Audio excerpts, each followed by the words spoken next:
कौशल्या मैया ने जब बुलाया तो राम जी धीरे धीरे चल करके आते हैं। अब दशरथ जी महाराज बैठे हुए हैं, उनके सामने चौकी रखी हुई है और उसी पर भोजन की थाल रखी हुई है। राम जी को लेकर के गोद में बिठाया है दशरथ जी महाराज ने। एक हाथ इधर से एक हाथ इधर से। राम जी ने कहा दोनों गेट बंद हो गए, भागे के दर से। सामने भी चौकी रखी है, भाग नहीं सकते। और इधर भी पिताजी ने हाथ लगा लिया, इधर भी हाथ लगा लिया। अब हम भागे कैसे? राम जी प्रतीक्षा में पिताजी जब भोजन करेंगे तो एक गेट खुलेगा, एक द्वार खुलेगा, उधर से ही भाग लेते हैं। दशरथ जी ने राम जी के मुख में दिया है भोजन, और दशरथ जी ने स्वयं पाने के लिए जैसे मुख में रखा है वैसे राम जी ने क्या किया, मौका पाया और तुरंत भोजन करत चपल चित और इतोत अवसर पाए और भाज चले किलकत मुख दधियोदन लपटा। राम जी दही चावल लेकर के भाग जाते हैं। क्यों भाग गए? किसी ने कहा राम जी आप सब काम गलत कर रहे हो, मर्यादा पुरुषोत्तम हो, अरे भोजन को तो बैठ करके करना चाहिए, ये भागे क्यों आप? तो राम जी ने कहा इसलिए भागे हैं, हमारी तो प्रतीक्षा कर रहा है। तो ही तृप्त जगत तृप्तम, आपके ही तृप्त होने से संसार तृप्त हो जाता है। भगवान क्या करते हैं जानते हैं? कागभूषुंडी जी हमारी प्रतीक्षा कर रहे होंगे आंगन में बैठ करके, तो भगवान जाकर के आंगन में फैला देते हैं चावल और अन्न इत्यादि, जाकर के कागभूषुंडी जी खाते हैं। और राम जी जहाँ पर हैं वहाँ पर भी कागभूषुंडी जी आते हैं, और श्याम जी जहाँ पर हैं वहाँ पर भी कागभूषुंडी जी आते हैं। बहुत बढ़िया रसखान भी वर्णन करते हैं कि धूरी भरे अति शोभित श्याम जो तैसी बनी सिर सुंदर चोटी और खेलत खाप फिर अंगना पग पैजनी बाजत पीली कछोटी या छवि को रस खानी बिलोकत भारत काम कला निधि कोटी काग के भाग कहा कहिए। भगवान ने कहा तुम यहाँ क्या करने आए? यहाँ कुछ खाने को मिलने वाला नहीं है, ये दशरथ जी का आंगन नहीं है, ये नंद भवन है, यहाँ तो हम खुद चुरा करके खाते हैं, तुम्हें कहाँ से खिलाएंगे? कागभूषुंडी जी ने कहा तो आप चुरा करके खाते, हम भी तरीका बदल देंगे। तो काग के भाग कहा कहिए, हरि हाथ सुल गए माखन रोटी।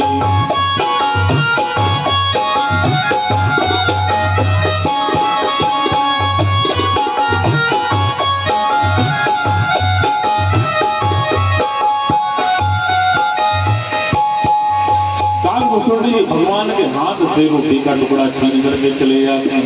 ये भगवान की लीलाओं में अंतर है। अब भगवान थोड़े से और बड़े हो जाते हैं, और बड़े हुए तो भय कुमार जब ही सब भ्राता और दीन जनेऊ गुरु पितुमा। बड़े हुए भगवान तो चारों बालकों के यज्ञोपवीत संस्कार कराए, और कितना बढ़िया तो अवसर है। आज भी हमारे यहाँ यज्ञशाला में एक ब्राह्मण देवता का यज्ञोपवीत संस्कार संपन्न हो रहा है। बोले गोविंद भगवान की जय। बड़ी भगवान की कृपा है कि बड़े बड़े संस्कार और बड़े अच्छे कार्य एक साथ संपन्न हुए हैं। हरि की कृपा नहीं तो और क्या है। बड़े हुए यज्ञोपवीत संस्कार हुआ, और उसके बाद में पढ़ने के लिए गुरुकुल भेजा जाता है। भगवान को सिर्फ वशिष्ठ मुनि के आश्रम में भेजा गया। वैसे तो भगवान के ही मुख से वेद निकले हैं, भगवान को पढ़ने की क्या आवश्यकता, लेकिन भगवान को नर लीला करने के लिए आए हैं, इसलिए आज अपने गुरुदेव जी के आश्रम में पढ़ने के लिए जाते हैं। यही पर कृपा करें जन जानी तो कभी पूरा अजीर न चावल मानी, लेकिन फिर भी आज पढ़ने गए गुरु जी के यहाँ। और पढ़ते हैं तो कैसे? बोले गुरु ग्राह गए पढ़न रघुराई, गुरु ग्राह पढ़न गए रघुराई।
जाते हैं। वास्तव में जब संस्कार प्राप्त होते हैं तो विद्या अपने आप आ जाती है।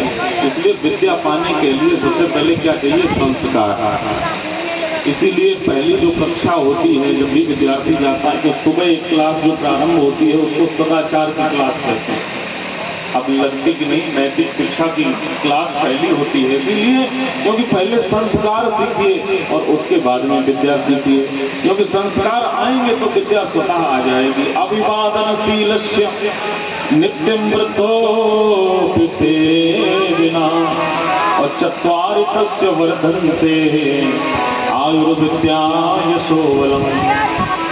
बताया जाता है कि सबसे पहले गुरुजनों को प्रणाम करना चाहिए, तो प्रणाम करें, क्योंकि अभिवादन में वो शक्ति है जो 4 चीजें बढ़ा देती है। क्या क्या? एक तो आयु बढ़ती है, दूसरी विद्या बढ़ती है, यश की प्राप्ति होती है और बल बढ़ता है। ये प्रणाम करने में फायदा है।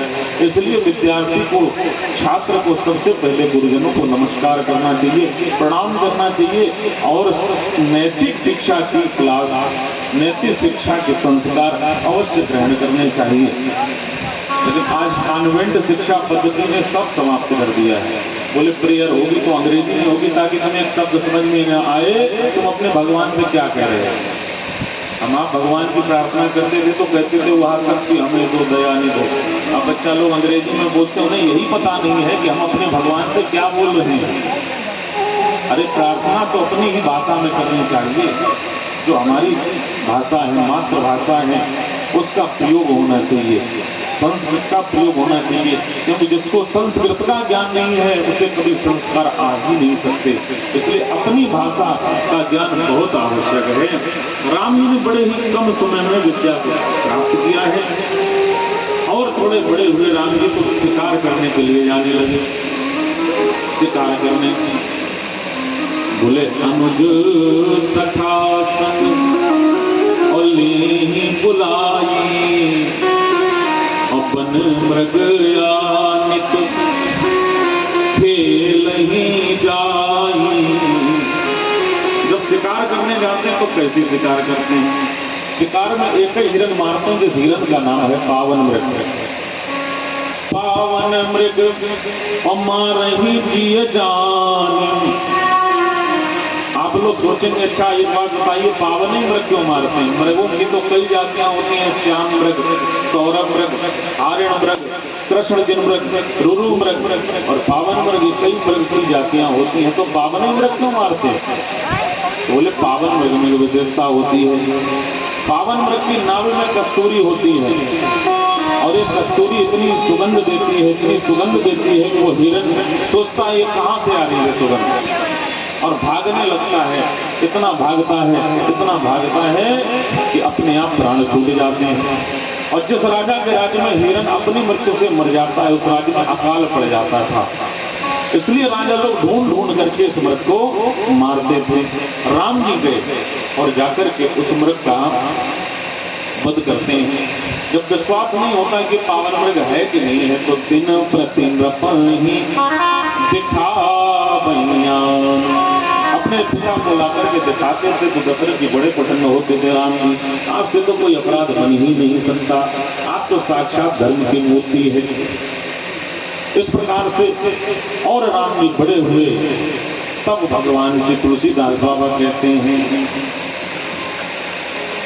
कि यह सब चरित कहा मैं गाई और आगली कथा सुनहु मन लाई।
बसहि विपिन शुभ आश्रम जानी।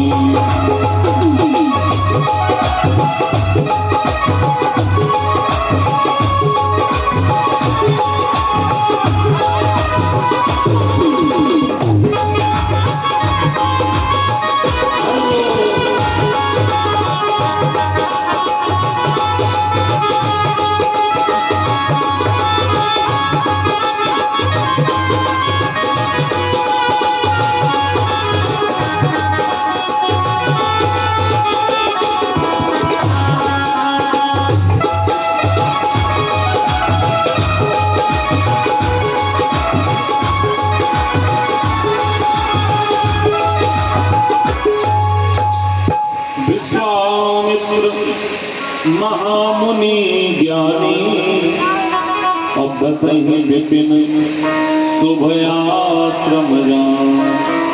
कितना बढ़िया संकेत है, जहां भी रहो उसको शुभ समझ करके रहना चाहिए। बहुत से लोग कहते हैं कि हमारा घर है ये बहुत बेकार है, ये घर नहीं है, ये तो जंगल से भी गया बीता है। नहीं बोलना चाहिए। जहाँ बसो सोई सुंदर देश, जहाँ आप निवास करते हैं वही अच्छा। कोई कहता उत्तर प्रदेश बहुत खराब है, कन्नौज जिला बहुत खराब है।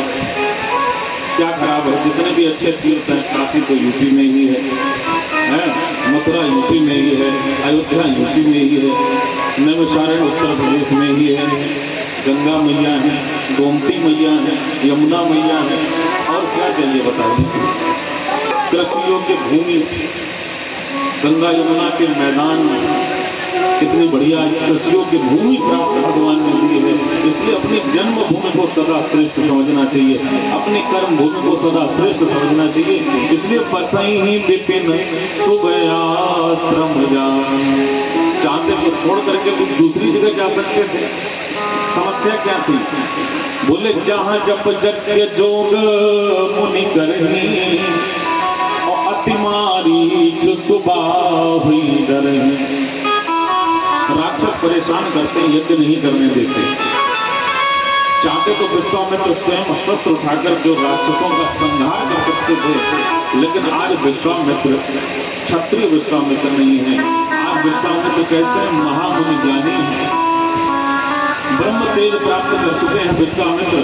और ब्रह्म तेज तब प्राप्त होता है जब सहन शक्ति हो।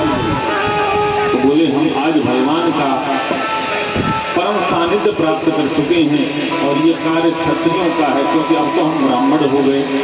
शस्त्र उठाना हमारा काम नहीं है, ये काम तो क्षत्रियों का है।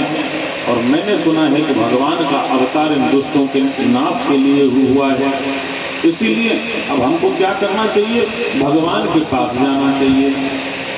तो मन में बड़ी चिंताएं हैं और भगवान का स्मरण करते हैं। गाधी तनय मन चिंता व्यापी, गाधी तनय मन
बिना हरि के ये राक्षस जाएंगे नहीं।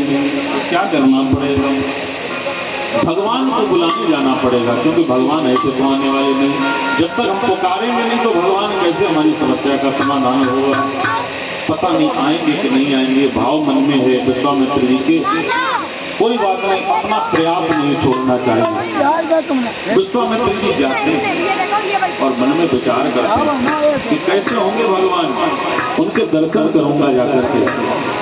पता नहीं दशरथ जी भेजेंगे या नहीं। तो बहुविधि करत मनोरथ जात लाग नहीं बा, और करिमज्जन सरजू जल गए भूप दरवा। महाराज दशरथ जी के यहाँ जाकर के पहुंचे। जब सूचना प्राप्त हुई है कि महाराज विश्वामित्र जी का आगमन हुआ है, विश्वामित्र जी का आगमन हुआ है, तो आज बड़े आनंदित हुए और कुछ ब्राह्मणों को लेकर के जाते हैं उनके स्वागत करने के लिए। जिस प्रकार का व्यक्ति आए तो उस समाज के भी कुछ लोग हमारे साथ होने चाहिए। तो ब्राह्मणों ने स्वस्ति भाषण इत्यादि करके महाराज विश्वामित्र जी का स्वागत किया। आइए महाराज, स्वागत है। मिलन गए विप्र समाजा, चरण पखार कीन यति पूजा, मौसम आज धन्य नहीं दूजा। चरण धोए हैं, चरणों का छिड़कवाया है, क्योंकि ब्राह्मण के चरणों में बड़ी शक्ति है, चरणों की रज में बड़ी शक्ति है। चरण ग्रहण करते हैं, शयन कराया, विश्राम दिया है और भोजन कराया महाराज। और भोजन कराने के बाद में फिर जब आराम हो गई खूब ढंग से, तब जाकर के पूछते हैं महाराज अब बताइए कि किस कारण आगमन तुम्हारा। महाराज आपका आगमन क्यों हुआ है, वर्णन कीजिएगा। आखिर ऐसी क्या आवश्यकता पड़ गई जो इस दशरथ के यहाँ आपको आना पड़ा? अरे आप आज्ञा करते, हम वहीं आकर के आपका कार्य पूरा कर देते। कहो आप, बड़ी कृपा आपने की जो आप आए हैं। दशरथ जी महाराज ने कहा कि महाराज कहिएगा, आपको कहने में देर लगेगी लेकिन हमको करने में वो समय नहीं लगेगा। विश्वामित्र जी ने कहा महाराज वो तो पता तब चलेगा जब हम मांगेंगे, अपनी बात रखेंगे। बोले ठीक है। बोले सबसे बड़ी समस्या ये है कि जो हम यज्ञ करते हैं तो राक्षस परेशान करते हैं। असुर समूह और सपा वही मोही, और मैं जाचन आयो नृप तो। महाराज आपसे कुछ मांगने आए हैं तो